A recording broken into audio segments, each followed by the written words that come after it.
Good morning students. आज हम यहाँ पे एक बहुत सिंपल सा बेसिक सा एनसीईआरटी का टॉपिक पढ़ने आए हैं, डेट इज डबल सर्कुलेशन। ठीक है, सिंपल है, बेसिक है, भी पढ़ने की क्या नीड है। क्यों? क्योंकि क्वेश्चंस आते हैं, चाहे आप नीट दे रहे हो या फिर आप जो है एनटीएससी दे रहे हो, ओलंपियाड दे रहे हो, सब में क्वेश्चंस आते हैं। आप सबको पता होगा, जितने भी कॉम्पिटिटिव एग्जाम्स हैं वो सब नीट की लाइन टू लाइन क्वेश्चंस उससे बनते हैं। तो नीट की लाइन टू लाइन इंपॉर्टेंट हो जाती है, चाहे वो सिंपल हो, बेसिक हो, कॉम्प्लेक्स हो, कुछ भी हो। लेकिन बच्चे क्या करते हैं कि अरे ये तो बहुत सिंपल है, इसको इग्नोर करो। वो इग्नोरेंस जब एग्जाम में आती है तब हम वहां पे जो कंफ्यूज हो जाते हैं, क्योंकि हमने उसे पढ़ा नहीं होता है। पढ़ा होगा तो कभी कंफ्यूजन होगा ही नहीं। तो चलिए हम लोग डबल सर्कुलेशन स्टार्ट करते हैं। सबसे पहले तो हमारी बॉडी में जो बॉडी फ्लूइड है वो ब्लड और लिम्फ है, ये हम सब जानते हैं। तो क्या डबल सर्कुलेशन दोनों बॉडी फ्लूइड से रिलेट करता है या फिर सिंगल एक ही ब्लड बॉडी फ्लूइड से रिलेट करता है? बताइए। डबल सर्कुलेशन बॉडी फ्लूइड, एक ब्लड है एक लिम्फ है, क्या दोनों से रिलेट करता है? नहीं बच्चों, बॉडी फ्लूइड जो है ब्लड से रिलेट करता है डबल सर्कुलेशन। लेकिन फिर डबल क्यों बोल रहे हैं? सर्कुलेशन तो आप सबको क्लियर हुआ कि सर्कुलेशन क्यों बोल रहे हैं। किसी चीज का रोटेशन, किसी चीज का सर्कुलेशन एक पॉइंट ए से स्टार्ट होके फिर से एक पॉइंट ए पे ही आ रही है, तो हम उसको क्या बोल रहे हैं कि वो एक सर्कुलर पाथ पे है। ठीक है, तो अगर वो सर्कुलर पाथ पे है तो वो दो बार है क्या? अगर एक ही बॉडी फ्लूइड की बात हो रही तो क्या वो दो बार पाथ फॉलो कर रही है, ऐसा कुछ है क्या? चलिए आइए देखते हैं। हम लोग हार्ट का स्ट्रक्चर बहुत अच्छे से पढ़ चुके हैं। हार्ट में हमें अब कोई डाउट आई थिंक है नहीं, और अगर कोई डाउट है तो प्लीज आप कमेंट सेक्शन में अपने क्वेश्चंस जो है वो मेंशन कर दीजिएगा। ये अगर हम सपोज सेट की हमारा हार्ट का स्ट्रक्चर है, मैं हार्ट का स्ट्रक्चर आप लोगों को करा चुकी हूँ, इसलिए मैं दोबारा बना के आपको और अपना टाइम वेस्ट नहीं कर रही हूँ। ठीक है, इसमें 4 चैम्बर होते हैं, हम सबको पता है कि 4 चैम्बर होते हैं। अपर मोस्ट चैम्बर को एट्रियम बोलेंगे, लोअर मोस्ट वेंट्रिकल है, right atrium, left atrium, right ventricle, left ventricle. ये जनरल रिप्रेजेंटेशन है हार्ट की। हार्ट क्या करता है? पंप करता है। क्यों पंप करता है? उसके पास ऐसी कौन सी मसल्स होती है? कार्डियक मसल्स अवेलेबल होती है, जो कॉन्टिन्यूअस कॉन्ट्रेक्शन एंड रिलैक्सेशन करती है, जिसके थ्रू जो है हार्ट एक पंपिंग ऑर्गन बनता है। क्या बॉडी में और भी कोई पंपिंग ऑर्गन है? नो स्टूडेंट्स, बॉडी में और कोई पंपिंग ऑर्गन नहीं है। पंपिंग ऑर्गन का काम जो है सिर्फ वो हार्ट ही करता है, और कोई बॉडी में जो है वो पंपिंग ऑर्गन नहीं है। अब क्या होता है, हमारी बॉडी जो है, हम सब लोगों को अगर थोड़ी भी इंफॉर्मेशन होगी तो हमारी बॉडी किससे बनी है? सेल से बनी है। सेल जो है वो स्ट्रक्चरल एंड फंक्शनल यूनिट है। तो उसको स्ट्रक्चरल और फंक्शनल यूनिट क्यों बोलते हैं? क्योंकि वो इंडिपेंडेंटली जो है, इसके बिना, सेल के बिना कोई भी काम हो नहीं सकता। तो क्या बॉडी सेल से डायरेक्टली बनी हुई है? तो क्या सेल को कुछ रिक्वायरमेंट होती होंगी? क्या होता है? सेल से टिश्यूज, टिश्यू से ऑर्गन, ऑर्गन से ऑर्गन सिस्टम बनते हैं। ये हम सबको पता है, बेसिक कॉन्सेप्ट है बायो की, सबको पता है। ठीक है, तो जब सेल के कुछ जो रिक्वायरमेंट है, सेल को एनर्जी की जो रिक्वायरमेंट है वो कैसे फुलफिल होती है? वहां पे सेलुलर रिस्पायरेशन होता है। उस सेलुलर रिस्पायरेशन के लिए क्या नीड होती है? ऑक्सीजन की नीड होती है। वो ऑक्सीजन की नीड कौन फुलफिल करता है? हमारा ब्लड। ब्लड जो है उस ऑक्सीजन की रिक्वायरमेंट को सेल की फुलफिल करता है। मीन्स बॉडी के जितने ऑर्गन है सभी सेल से बने हुए, सभी को जो है ऑक्सीजन की नीड है। वो ऑक्सीजन की नीड कौन फुलफिल कर रहा है? हमारा ब्लड फुलफिल कर रहा है। क्यों फुलफिल कर रहा है? क्योंकि ब्लड में एक पिगमेंट होता है जो ऑक्सीजन को कैरी करता है। क्या आप उसका नाम जानते हैं? अगर जानते हैं तो प्लीज उसका नाम जो है वो कमेंट बॉक्स में जरूर लिखिएगा। अगर नहीं जानते तो फिर मैं आपको बताऊंगी जरूर। ठीक है, तो बॉडी ऑर्गन जब जहां पे अगर ऑक्सीजन यूज हो रही है, यूटिलाइज हो रही है, सेलुलर रेस्पिरेशन कोई प्रोसेस है, उसमें ऑक्सीजन यूटिलाइज हो रही है, सारी सेल्स, मैं आपसे बोल रही हूँ, सारी सेल्स जो है वो सेलुलर रेस्पिरेशन करेंगी, ऑक्सीजन को यूटिलाइज करेंगी। तो कहीं ना कहीं ब्लड में हमारी जो है वो ऑक्सीजन की डिफिशियंसी होगी, लैकनेस होगी। तो जो ऑक्सीजन डिफिशियंट ब्लड है, लैक ऑफ ऑक्सीजन है जिसमें, जिस ब्लड में, उसको हम कैसा ब्लड बोलते हैं? Deoxygenated blood. इसके पहले की क्लास में हम पढ़ चुके हैं कि जितना भी डीऑक्सीजनेटेड ब्लड है वो हार्ट के कौन से पोर्शन पे एक्युमुलेट होता है, कौन सा पोर्शन जो है उसको रिसीव करेगा? हमारा राइट एट्रियम। मीन्स बॉडी का जितना भी डीऑक्सीजनेटेड ब्लड है वो कहाँ आएगा? राइट एट्रियम में आएगा। कैसा ब्लड आएगा बेटा? डीऑक्सीजनेटेड। कभी भी यहाँ पे ऑक्सीजनेटेड मत कर दीजिएगा, क्वेश्चन गलत हो जाएगा। अब ये रिसीव तो कर रहा है, लेकिन ये रिसीव किसके थ्रू कर रहा है? अगर अपर बॉडी का पार्ट से रिसीव हो रहा है तो उसके लिए कौन इन्वॉल्व है? Superior vena cava. ठीक है, अगर लोअर बॉडी पार्ट से तो inferior vena cava.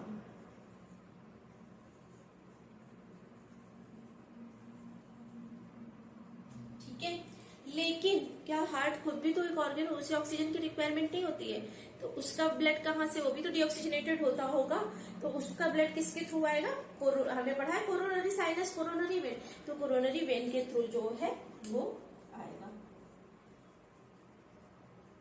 Means superior vena cava कहाँ का ब्लड लेके आएगी, अपर बॉडी पार्ट्स का, ठीक है, लोअर बॉडी पार्ट का इंफीरियर वेना कावा के थ्रू, और हार्ट के इटसेल्फ जो ब्लड है डीऑक्सीजनेटेड वो किसके थ्रू आएगा, कोरोनरी वेन के थ्रू, लेकिन आएगा किस चैम्बर में, सिर्फ और सिर्फ राइट एट्रियम में। अब हमने यहाँ पे पढ़ा था, यहाँ पे कोई वॉल्व प्रेजेंट होता है, कौन सा वॉल्व प्रेजेंट होता है बच्चों, यहाँ पे राइट एट्रियम और राइट वेंट्रिकल के बीच में ट्राइकस्पिड वॉल्व प्रेजेंट होता है, एंड लेफ्ट एट्रियम और लेफ्ट वेंट्रिकल के बीच में बाइकस्पिड या फिर कौन सा वॉल्व प्रेजेंट होता है, क्या पढ़ा था हम लोगों ने, मिट्रल वॉल्व,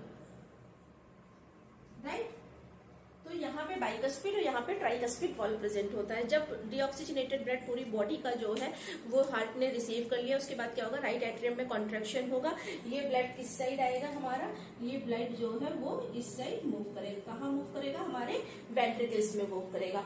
अब वेंट्रिकल क्या जो है वो डीऑक्सीजनेटेड ब्लड को ऑक्सीजन में कन्वर्ट कर सकती है क्या, वेंट्रिकल्स के पास ऐसी कोई पावर है, नहीं है। किसके पास, कौन से बॉडी ऑर्गन के पास ये पावर है, जो जहाँ पे गैसियस एक्सचेंज होता है, जहाँ पे डीऑक्सीजनेटेड ब्लड जो है वो ऑक्सीजन में कन्वर्ट हो सकता है, कौन सा ऐसा ऑर्गन है, वो ऑर्गन है हमारी बॉडी का लंग्स, ठीक है। तो लंग्स जो है वहां पे क्या होता है, ऑक्सीजन एंड कार्बन डाइऑक्साइड का एक्सचेंज होगा, मीन्स यहाँ से वेंट्रिकल से जो है वो ब्लड कहाँ जाएगा, हमारे लंग्स में जाएगा। कैसा ब्लड जाएगा बेटा, डीऑक्सीजनेटेड, अभी ये ऑक्सीजनेटेड नहीं हुआ है, आपको ये डीऑक्सीजनेटेड ब्लड लंग्स में जा रहा है, किसके थ्रू जाएगा, किसके थ्रू हार्ट रिसीव कर रहा है, ये तो हमने पढ़ दिया, superior, inferior and coronary when, लेकिन जब वो हार्ट को लीव करेगा, लंग्स में जाएगा, टूवर्ड्स लंग्स जाएगा, तब वो किसके थ्रू जाएगा।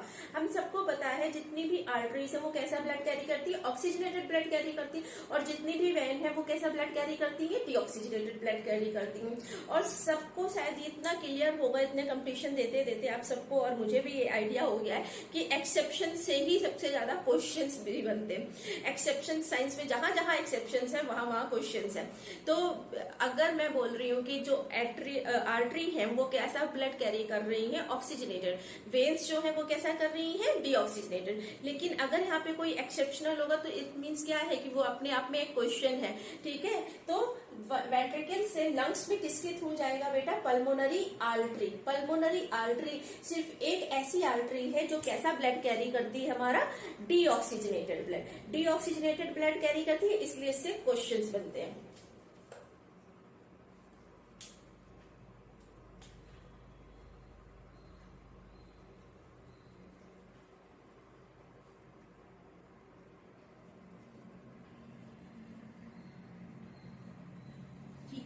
पल्मोनरी आर्टरी के थ्रू राइट वेंट्रिकल से डीऑक्सीजनेटेड ब्लड हमारा लंग्स में गया। अब यहाँ क्या होगा, गैसियस एक्सचेंज होगा, O2 जो है वो मिक्स होगी ब्लड में और CO2 जो है वो रिलीज होगी।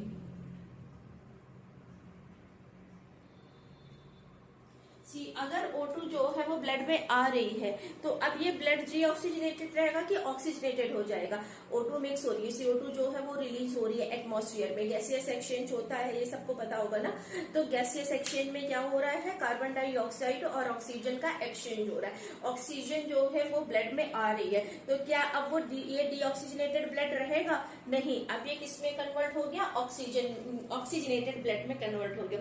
लेकिन अब मुझे ये बताइए इस ऑक्सीजनेटेड ब्लड की रिक्वायरमेंट जो है वो पूरी बॉडी को है, ठीक है, जितने भी बॉडी के सेल्स है, जितने भी बॉडी ऑर्गन्स है, उनको ऑक्सीजन वाले ब्लड की जरूरत है, ऑक्सीजनेटेड ब्लड की जरूरत है।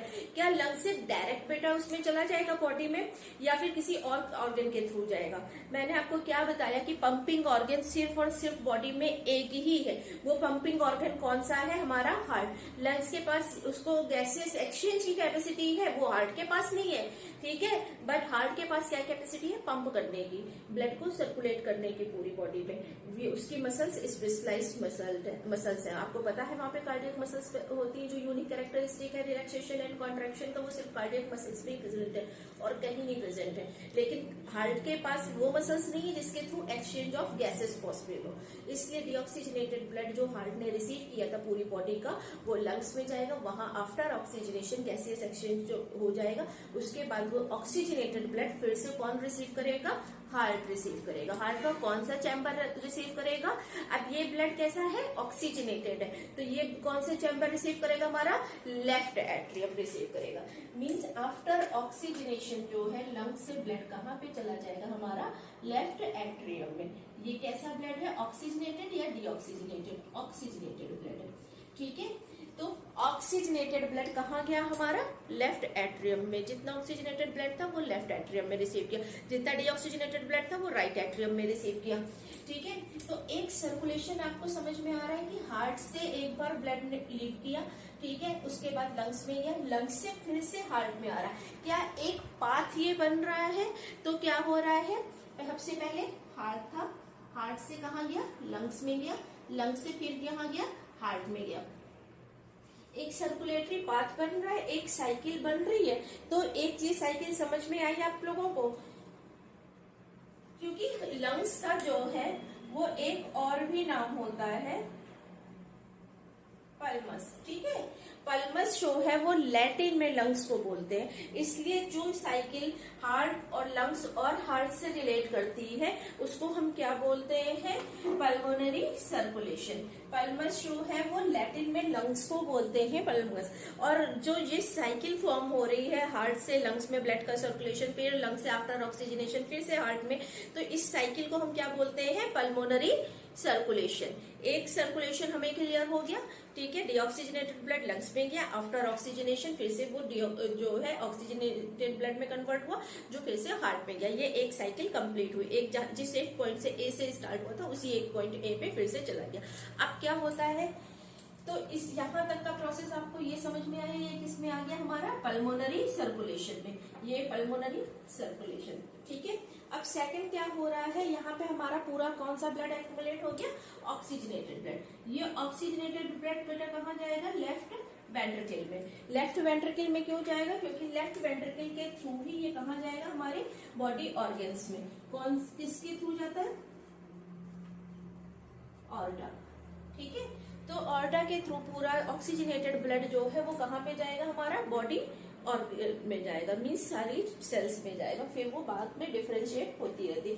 तो एक बार बॉडी का डीऑक्सीजनेटेड ब्लड हार्ट ने रिसीव किया, आफ्टर ऑक्सीजनेशन फिर से हार्ट से लीव करके फिर में बॉडी में गया, तो एक ये सर्कुलेटरी पाथ बन रहा है। तो ये क्या सेकेंड सर्कुलेटरी पाथ हो गया। तो दो पाथ जो है वो फॉलो हो रहे हैं, उसके बाद एक सर्कुलेशन कंप्लीट हो रहा है, इसलिए हम इसको क्या बोलते हैं, double circulation. Means pulmonary circulation and systematic. Systematic circulation को किससे रिलेट करता है, बॉडी से हार्ट, हार्ट से बॉडी। पल्मोनरी सर्कुलेशन किससे रिलेट करता है, लंग्स से हार्ट, हार्ट से फिर से लंग, ठीक है। तो ये समझ में आई, दो कॉन्सेप्ट आपको समझ में आई। अब क्वेश्चंस देख लीजिए, क्वेश्चंस कहाँ से बनते हैं। एक क्वेश्चन कहाँ से बनता है, पल्मोनरी आर्टरी के थ्रू। अच्छा, ये जो लंग्स से यहाँ पे गया है ऑक्सीजनेटेड ब्लड, इसको भी तो कोई आर्टरी या वेन ले जा रही होगी। सारी वेन्स कैसा वो कैरी करती है, डीऑक्सीजनेटेड ब्लड कैरी करती है। लेकिन यहाँ पे एक एक्सेप्शनल केस है। एक्सेप्शनल केस क्या है, pulmonary vein. Pulmonary vein, when है, इसको कैसा कैरी करना चाहिए था, इसको डीऑक्सीजनेटेड ब्लड कैरी करना चाहिए, लेकिन ये कैसा कैरी कर रही है, पल्मोनरी वेन कैसा कैरी कर रही है, ऑक्सीजनेटेड ब्लड कैरी कर रही है। तो ये एक में अपने एक्सेप्शनल केस हो गया ना। तो एक्सेप्शनल केस से क्वेश्चंस बनते हैं। तो पल्मोनरी वेन से क्वेश्चन आते हैं, पल्मोनरी आर्टरी से क्वेश्चन आते हैं, एरोटा से क्वेश्चन आते हैं, सिस्टमैटिक सर्कुलेशन के पाथ से क्वेश्चन आते हैं। तो सिस्टमैटिक सर्कुलेशन में क्या होगा, हार्ट से बॉडी, बॉडी से फिर से हार्ट, ठीक है। अब इसमें आपको पता है कौन सा ऑक्सीजनेटेड होगा, कौन सा डीऑक्सीजनेटेड होगा, मुझे ये एक्सप्लेन करने की जरूरत नहीं है। तो एक सर्कुलेशन पल्मोनरी सर्कुलेशन, एक सर्कुलेशन सिस्टमैटिक सर्कुलेशन, इसके बाद एक साइकिल कंप्लीट होती है, इसीलिए हम इसको क्या बोलते हैं, double circulation. Double circulation single एक बॉडी फ्लूइड से बिलोंग करता है, दो बॉडी फ्लूइड से नहीं बिलोंग करता है। बट जो ब्लड है वो कितने टाइम्स एंटर कर रहा है, कितने टाइम्स लीव कर रहा है, 2 टाइम्स एंटर कर रहा है हार्ट में, 2 टाइम्स लीव कर रहा है, इसलिए हम इसको क्या बोलते हैं, that's why it's a double circulation. Double circulation जो है वो मैमेलियन का कैरेक्टरिस्टिक फीचर्स है। ठीक है, तो अगर कभी भी क्वेश्चन आए कि क्या ये रिलेट करता है लिम्फ से या फिर ब्लड से, दो बॉडी फ्लूइड से, तो नहीं, ये सिंगल एक बॉडी फ्लूइड से रिलेट करता है, दैट इज ब्लड। एक बार हार्ट में जो है ब्लड एंटर करता है, फिर लीव करता है, फिर एंटर करता है, फिर लीव करता है, 2 टाइम्स जो है वो एंट्री है, इस वजह से इसको क्या बोलते हैं, that's why it's called double circulation. I hope ये छोटा सा सिंपल सा टॉपिक आपको क्लियर हो गया होगा। ये नाम जरूर याद रखिएगा, सुपीरियर, इंफीरियर, कोरोनरी, ठीक है, और pulmonary circulation, systematic circulation, aorta, ठीक है, और एक्सेप्शनल केसेस, ये जरूर याद रखिएगा इस टॉपिक से। इसके अलावा इस टॉपिक से और कोई भी क्वेश्चन नहीं बनता है। ठीक है, आई थिंक ये टॉपिक आपको क्लियर हो गया है। अगर कोई क्वेश्चन, कोई डाउट, कोई क्वेरी है तो प्लीज कमेंट सेक्शन में मेंशन कर दीजिएगा, मैं आपको उसका आंसर कर दूंगी। Thank you and please watch, like and subscribe my channel. Thank you.